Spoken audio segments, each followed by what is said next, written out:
예, 수업 시작했습니다.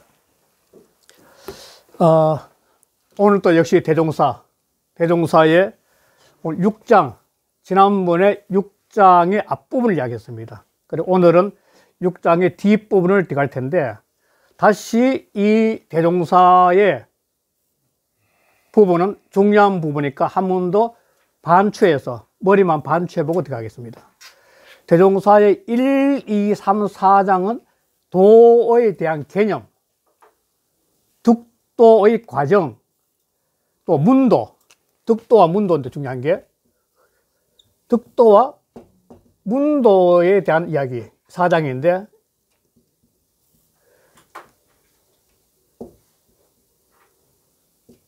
이 이야기를 통해 가지고 장자의 도에 대한 개념을 정리를 다 했다고 보는 거죠. 1, 2, 3, 4장을 통해서. 그리고 5장부터는 이 문도, 득도를 통해서 대종사의 경지에 대한 인물들이 무대에 실제 등장하는 거죠. 그러니까 이 문도와 득도를 통해서 장자가 생각했던 도의 깨달음을 이룬 사람들을 이 무대에 등장시켜서 그 사람들을 통해 가지고 대화를 통해서 그 깨달음이 도가 어떻게 현실 속에 나오느냐, 그걸 갖다 제시하게 된 거죠. 그런데 이 5장은 제가 칠판 초반 안 써왔는데, 이 자연아, 자례 같은 사람이 죽음인데 본인들이 생사의 경계에서 생에서 사로 넘어가면서 이 생사의 경계를 어떤 관점을 바라보는지를 본인들이 이야기해요. 죽어가는 사람이. 그러니까 사람들이 살아가면서도 일상생활 속에서 끊임없는 잘났니 못났니 뭐 앞서가니 뒤서가니 등등 다툼이 많은데, 이 사람들은 생사를 갖고 노라는 거죠. 그런데 이 사람들은 생사 자체가 거대한 자연의 변화 속에 있으니까, 내가 죽고 난 다음에 내 시체가 썩어 문드러져 가지고 나무 뿌리 속에 들어가든, 안 그다음 짐승이 파먹고 난 다음 짐승의 날개가 되든, 짐승의 팔이 되든, 곤충의 팔이 되든 상관이 없던 거예요. 뭐가 되든 난 따라가면 된다는 거죠. 그리고 이 사람들은 생사 경계에서 매니까 생사 자체가 내 거대한 육신이 자연의 일부니까 내가 거대한 자연의 일부로서 변해가는 변화 그 자체는 나는 따라가지 아무런 의미도 없다는 거예요. 슬퍼할 이유도 없고 괴로울 이유도 없다는 거죠. 이렇게 5장에서 마무리 지는데, 6장에서는 뭐냐면 이 자상호하고 맹자발하고 자금장이네, 빠졌네. 자금장인데 이 세 사람이 등장해 가지고, 이 자상호가 죽으니까, 이 상호는 지난번에 했지만 뽕나무로가 대문을 만들어서 아주 가난한 사람이죠. 이게 은연중의 상징인데, 맹자의 반이니까 장자하고 맹자는 동시대 사람인데 맹자를 전혀 안 건드려요. 맹자도 장자를 안 건드리죠. 서로 대화를 안 해요. 아예 책에 들려요. 그런데 장자 맹자 반이래요. 맹자와 사고방식 반대다 이런 은근히 깔고 있잖아 봐요. 왜냐하면은 이 자상호가 죽고 난 다음에 맹자반과 이 자금장이라는 사람이, 이 공자가 이 자상호 죽었다는 이야기를 듣고 자공을 통해 가지고 그 사람한테 가서 일 좀 도와줘라. 소상이란 큰일이니까 큰일을 치르기 위해 사람이 많이 필요할 때는 가 도와줘라 했더니, 아니 자공이 또 가보니까 뭘 하냐면은 한 사람은 편곡을 하고 한 사람은 금을 울리면서 서로 화합을 맞춰 노래하고 있는 거예요. 친구 죽는데. 그러니까 이 6장에서는 뭐냐면 다른 사람 친구인 가차원 친구가 죽었는데 그 친구의 죽음을 두고 생사의 경계에서는 걸릴 게 없다 노래하는 거죠. 그러니까 맹자반은 곡을 썼을 거고, 자금장은 금이니까, 금자니까 금을 갖다 켜는 거니까 펼자니까 이 검은 걸 쳤겠죠. 둘이서 한 사람은 편곡을 하고 한 사람은 금을 치면서 서로 노래하는 거예요. 노래하면서, 야 자상호야 너 잘 갔네. 그러면서, 야 너는 그래도 근원인 삶의 근원을 돌아가는데 우리는 아직도 인간 세상에 남아있네. 이런 식의 노래 부르는 거죠. 그랬더니 이 자공이라는 사람은 공자도 육아 철학이니까 삶과 죽음의 경계에서 특히 그 통과리 중에 가장 그 힘든 것이 죽음인데, 죽음의 통과리를 치르면서 이렇게 노래하니까 자궁에 와서 공자한테 고하는 거죠. 그랬더니, 이제 고했더니, 공자는 뭐라 그러냐면은, 그 사람들은 이 세속, 티끌리석 밖에서 못 이기는 사람이야. 그럼 무의지업이야. 아무런, 이 무의지업이랑 노다사사나 무의지위가 똑같은데, 함이 없는 일이야. 어떤 얽매인 일이 없이 그냥 삶 자체를 즐기는 삶이죠. 이 일을, 특별한 일을 만든다는 개념 없이 있는데, 그 속에서 논을 겪는 거야. 그런 사람들이기 때문에 그 사람들 생사의 경계에 매이지 않았다. 이렇게 하는 거야. 그러니까 이런 생사의 문제를 갖다가 서로 주고받다가 오늘 이제 들어가서 이야기하는 게 뭐냐면 자공이. 그러면 선생님은 이러한 삶에서 이 방외지 내 방해주의인데, 이 방외지 내의 삶과 방외지 외의 삶인데, 이 사람들은 방해지 외,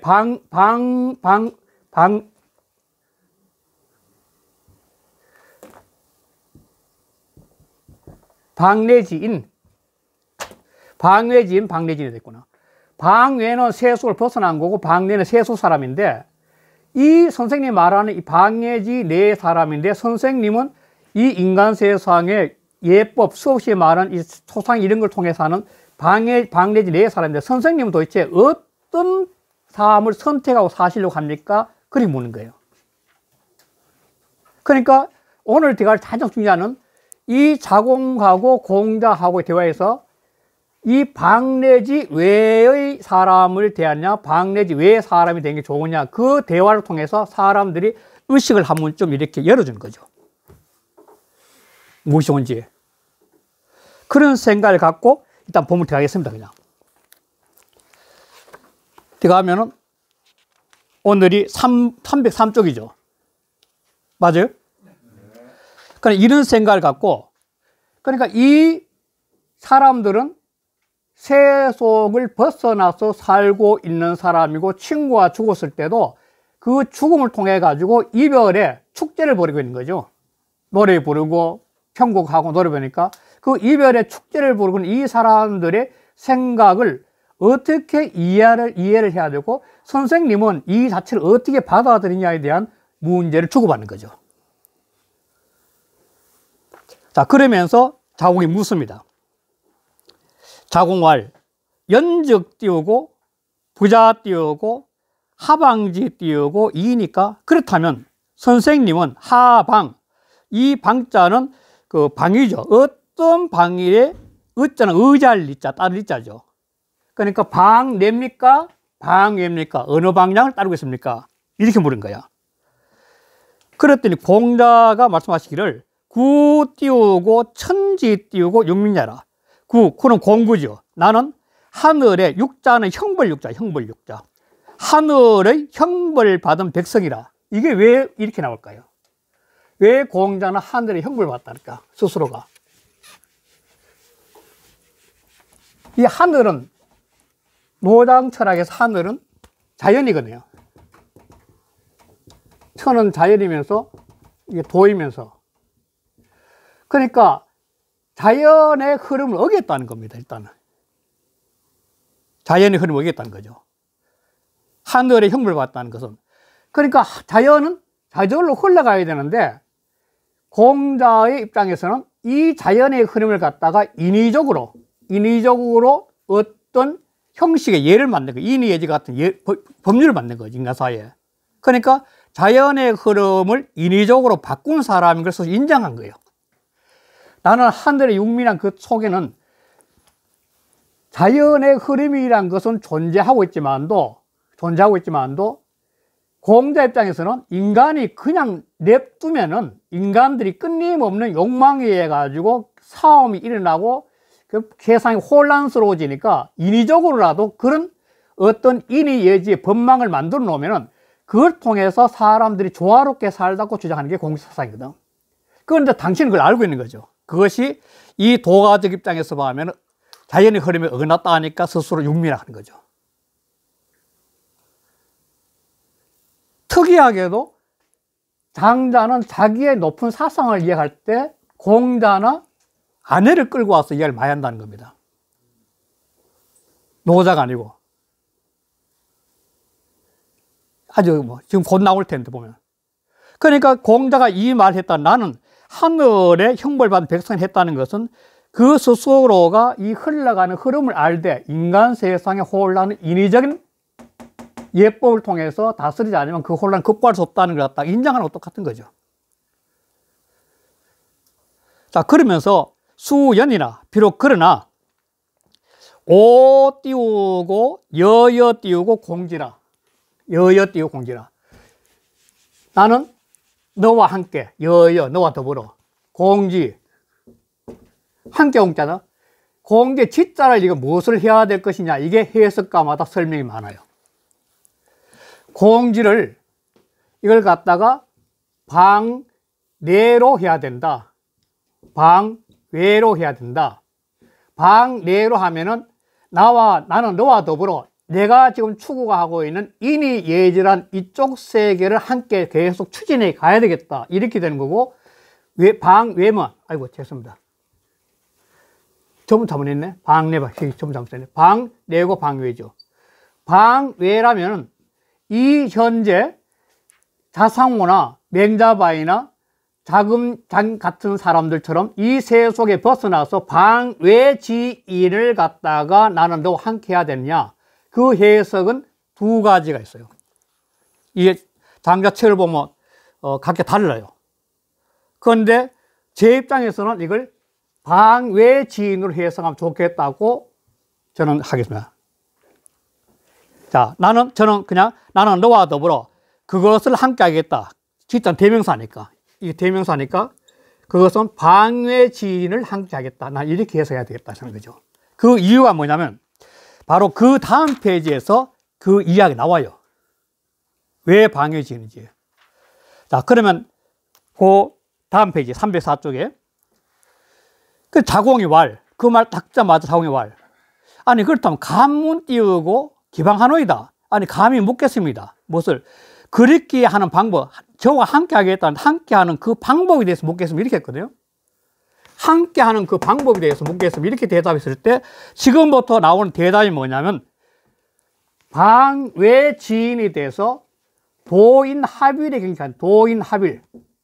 도와 사람이 합일되는 경지에 가야 된다는 건데 이게 방외지인이라는 거죠. 그 설명하는 거죠. 그러니까 앞에 있는 거는 방외, 공자 시자는 방외지인이 된다는 거야. 그럼 공자의 설명을 들으면서 그 이유를 따라가 봅시다. 자, 공자왈. 자, 함께 하겠다는 그 이유를 들고 난 거죠. 띄우고, 상조 띄우고, 호수하고, 인 띄우고, 상조 띄우고, 호도라. 호자는 전치사니까, 어자와 같이 전치사니까 뒤에서부터 먼저 해석해야 되겠죠. 고기는 물에 서로 나가. 물이 고기한테는 도의 세계죠. 고기한테는 물이 바로 도의 세계죠. 그것 때문에. 또 사람은 도에 함께 나가. 도는 모든 것이 어울려지는 세계니까. 삼라만상이 전부 어울려지니까 도의 세계가 함께 나가. 자, 그러면 또 설명하죠.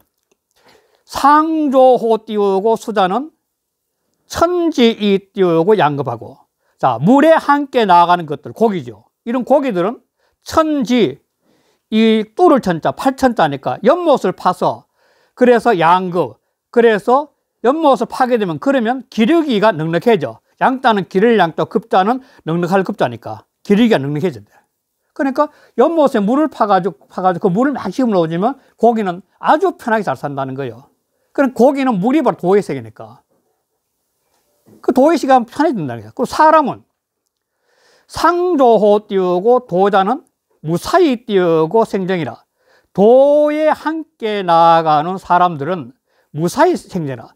일삼은 없는 거예요. 집차. 무사는 아까 무의 무불이 했는데 이 무사라는 것은 일삼는 게 없는 거죠. 특별히 어떤 집착해 가지고 이걸 꼭 해야 되겠다는 생각이 없는 것이 무사예요. 삶의 생활을 흘러가는 흐름을 따라가서 사는 거지, 어떤 걸 꼭 해야 돼 집착이 없는 거죠. 무사히 해가지고 그래서 하면 삶이 편안해져, 안정이 돼요. 삶의 번뇌, 망상과 집착 때문에 온다는 거죠. 그 삶의 번뇌, 망상을 잊어버린 거죠. 그러니까 이 고기나 사람이나 뭐냐면 그러한 조그마한 지엽정이 아니라 큰 세계에 들어가서 큰 도에, 연못에 큰 도에 들어가면 그 자체에 대한 분별이 없어진 거예요. 분별심이. 그래, 그 다음 결론 내는 거죠. 어떻게? 고로 왈. 그러므로 말하기를, 세상사람 말하기를, 띄우고 상망호 띄우고 강하고 인 띄우고 상망호 띄우고 도시라. 고기들은 강과 호수, 강과 호수의 자연이며 도지요. 강과 호수에 되면 서로 잊어버려. 그냥 각자 편하게 사는 거예요. 그 속에 들어가면. 모든 것이 그냥 원래 공평하게 사는 거죠. 사람들은 뭐냐면 도가 펼치는 세계죠. 도는 술자는 기술이니까 도가 펼쳐는 세계에 서로 나가게 되면 그러면 각자 편하게 사는 거예요. 자기 길대로. 모든 사람이 다 다른 개성들이 올려가지고 끼지고 먹고 살 필요 없이 그냥 각자 살아간다는 거예요. 바로. 그러니까 이런 설명을 보면 아까 공제 지자는 방외 지인이 맞다는 거죠. 이 설명을 통해서 보면. 방례가 아니고. 그 방외 지인의 경제 우리도 나가야 된다. 이렇게 말한 거죠. 그게 장자가 요구한 거고, 어떻게 보면. 그래서, 그 다음에 자공활. 그렇다면 선생님이 또 묻는 거야. 자공활. 자공이 말하기를.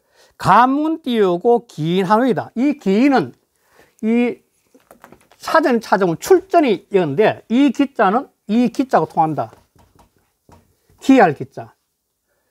그 기인에 대해서 물어보겠습니다. 그 기인이 누구냐면 맹자반하고 자금장이죠. 그 사람 좀 특이한 사람 같습니다. 아니, 친구 촉방에 가가지고 노래 지어가지고 노래 부르면서 마치, 상여 치는 걸 갖다가 마치 이별에 잔치하듯이 막 잔치하는 걸 갖다 봤는데 그 사람 기인 아닙니까? 그렇다면 그 기인들이라는 것은 도대체 어떤 사람 기인이 겁니까? 이렇게 묻는 거죠. 그랬더니 공자왈. 그러니까 이 기자를, 이 밭전자 기자를 갖다가 이 기자로 하는 거는 사장 출전 얘기예요. 출전이. 여기서부터 이 출전이 이 기자는 이 기자로 써도 된다는 거예요. 그러니까 공자 대접해서 기인이란 것은, 그래 생각해보자. 기인이란 것은, 그 기이한 사람인 것은 기어 띄우고 인하고 이 띄우고 모천이라. 다른 사람과 달라. 기어 띄우고 인. 기어이니까 다른 사람이 달라. 다른 사람보다 특이한 사람이야. 다른 사람보다 귀한 사람이야. 그 사람들은. 그런데 이 모자는 어떤 뜻이냐면 같은 모자예요. 다른 사람하고는 달라. 사는 모습이. 그런데 모천이야. 천은 자연이지, 도지. 하늘의 입장에서는 다 똑같아. 의식이 다르다는 거죠. 즉, 자연의 입장에서는 다 똑같아. 도의 입장은 똑같다는 거예요. 사람의 관점에 보면 그 사람이, 아니, 친구가 죽었는데 가서 막 작곡해가지고 노래하면서 막, 여기 잘 가라, 잘 가라. 야, 너는 말이야, 가는데, 너는 근본에 돌아가는데, 우리는 아직 인간들이 헤매고 있는데 막 노래 부르는데, 그런데 그게 기이한 것 같은데, 도나 자연 입장에서 보면 그거는 근본적으로 그 사람하고 도하고 합일된 경제, 그게 합일된 경제.